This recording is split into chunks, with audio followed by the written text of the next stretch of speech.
What's up, witches? Celeste of the Silver Cord here, bringing you a quick reading for Aquarius for March 2020. Believe it's almost March already. Alright, so we are halfway through a Mercury retrograde. I always say that the post phase and the pre-phase and the post phase are always the hardest. The post phase is usually when there's a sudden slowdown, and then the post phase afterwards is where things start to accelerate really fast. And the first Mercury retrograde of the year is really a great time to get things started, because when it ends right in Aries seasons, right at the beginning of the zodiac new year, right at the initial sign of take action and let's get moving. But we do have Mercury retrograde ending on the 10th and a full moon in Virgo on the 9th. So that's really going to give us a big shift in energy going on there right in the mid-March area. So there's a lot of energy waves coming in and a lot of chances to really really look at things and really embrace new things and really embrace new ideas, and be prepared for ideas that you may have been struggling to get off the ground to start really taking off for you in March, especially by mid-March. Also have planets that are moving from Capricorn this year into your sign. So we've been doing a lot in Capricorn, and now we're getting ready to move into the planets moving into Aquarius and bringing in all that energy of transformation and change and growth to you guys. Let's see if we get any more jumpers. See, yeah, Two of Rods. Progress, discovery. You guys are discovering new things, learning new tricks, figuring out stuff, putting stuff into play. I see a lot of play for you guys. Like, whatever you got going on is a lot of play, a lot of fun energy coming in for you guys.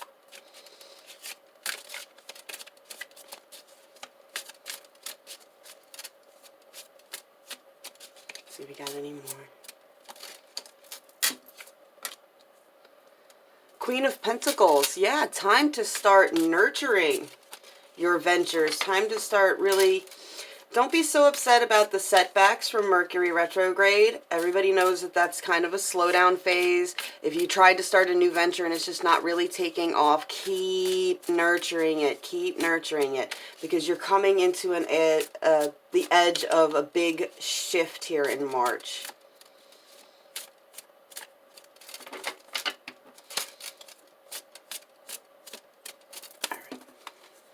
Put these two up here. I'm going to give it 2 shuffles.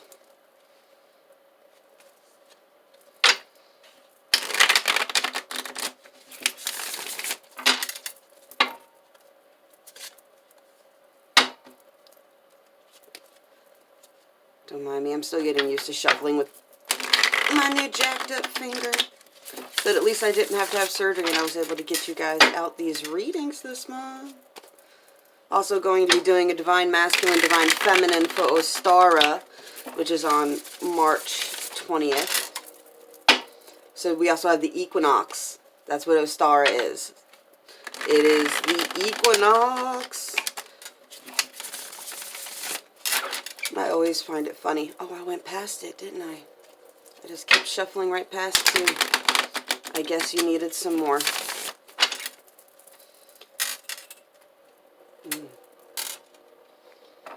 Nine of Swords there at the bottom.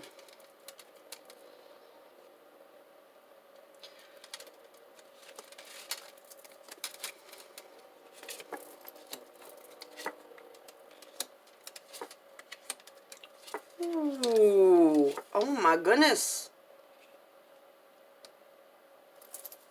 Okay, so you guys, yeah, just got the heaviest reading of March.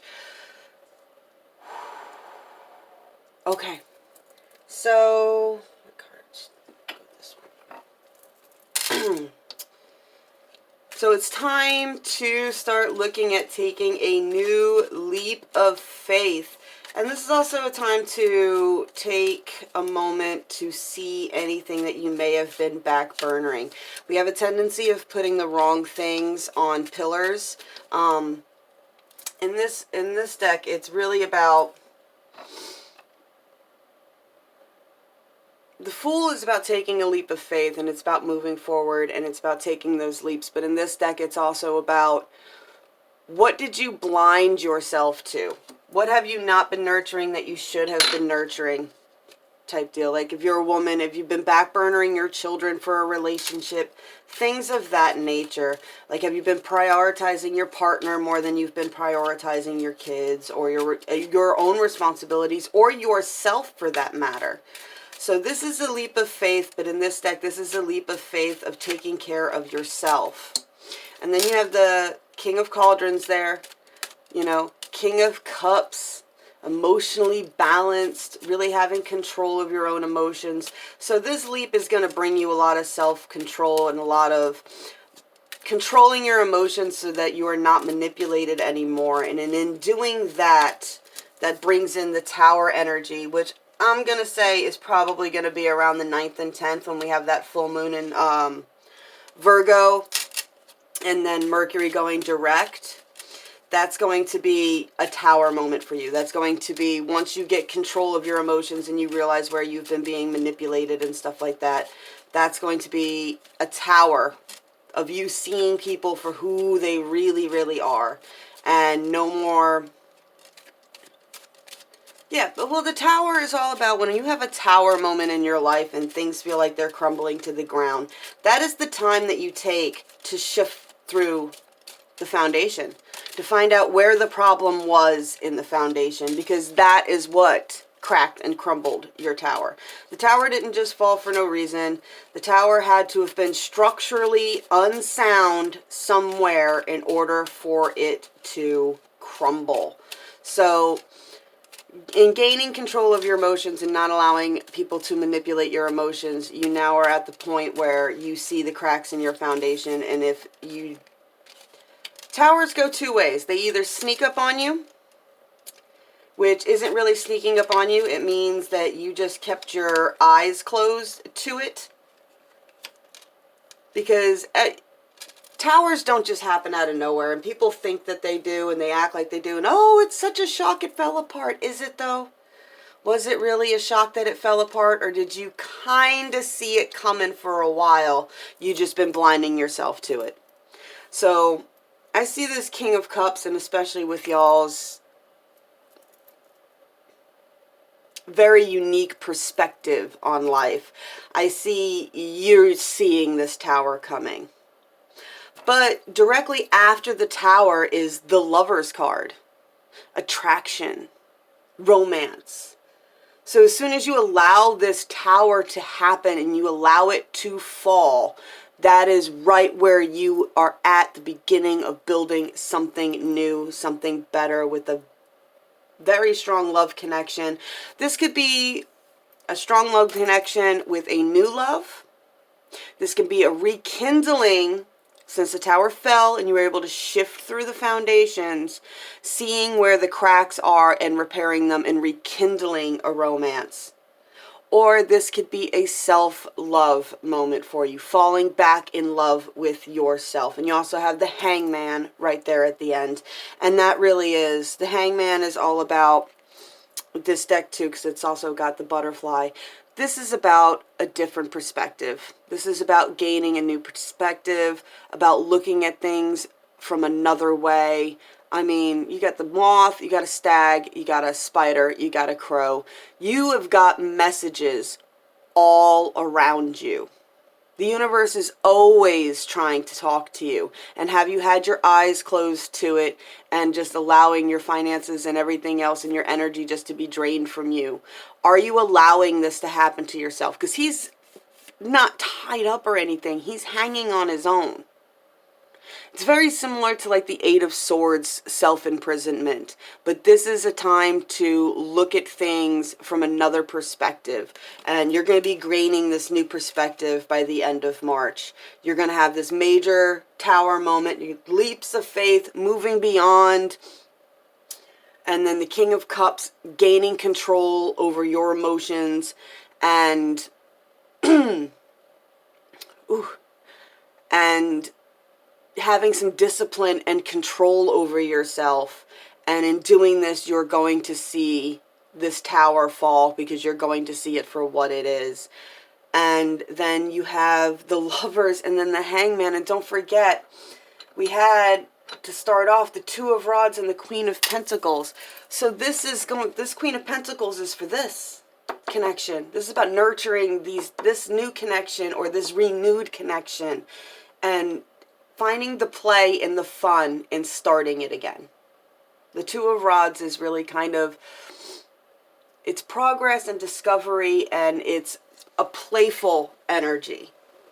So this is coming back into a playful energy. And with spring coming in Aries season, that's awesome. That's kind of the best that you could really hope for, considering you do have a tower coming in. Which, like I said, towers are not bad. They have to happen. You know, things always change. People change. Things change. New information comes to light. And that is just how the world works. And now you got the Nine of Pentacles here, which is gratitude and luxury. And in this deck, it's gratitude for what you have overcome. This is the witch burning. The burning times, the soul that survived the burning times. This is seizing on your power. And this is about gratitude, about being grateful for your trials and tribulations. Let's pick these up so I can go through them a little bit easier. All right. Then we've got the Three of Pentacles. So now you've got teamwork, collaboration, with allowing these things to come in for you. With this attitude of gratitude, you bringing in a new team. You are coming into major transformation here. This is power, victory, clarity. So this tower, as much as it may hurt and as much as it may feel like a loss, is really a victory for you. And it's a victory in transformation. Three of Hearts. So Three of Hearts is still friendship, community, celebration, celebrating those around you. So whatever this tower removes from your life, this is an opportunity to really celebrate those things that are still in your life. Five of Rods. The tower, of course, is going to come with some conflict. This is going to be disagreements, strife, things that you need to get away from. This is usually one person railing out, a bunch of sticks being waved at him. In this card, it's a girl screaming. This is about holding your healthy boundaries against people. Queen of Swords. Quick thinking, being perceptive. Really being perceptive is a big message that is coming through. And in order to control your emotions, and in order to gain anything from this Hangman reverse perception here, this is taking time to really put in the energy to look at it from a different perspective. Work on changing your perspective. Eight of Swords. I knew it was going to come out. So in this deck, she's up on a balcony. This is overseeing. She's trapped on a balcony, and she's just looking over and watching her life from within her controlled environment. And this is seeing that your environment is not being controlled by you, and seeing where you're being controlled by others. And it's time to really get out of that. I usually call that the drama card too. Six of, there you go. So Six of Rods. So this is a victory. This is coming off your balcony, and Six of Rod, victory over the tower. Told you that is a victory moment for you, as hard as it may feel. Especially if you're losing a person, or you're in a chaotic place and everything seems like it's falling apart. It is a victory, and it is an opportunity for you to step out into the limelight. So this is towards the end of the month, though. So you got a lot going on at the beginning of the month.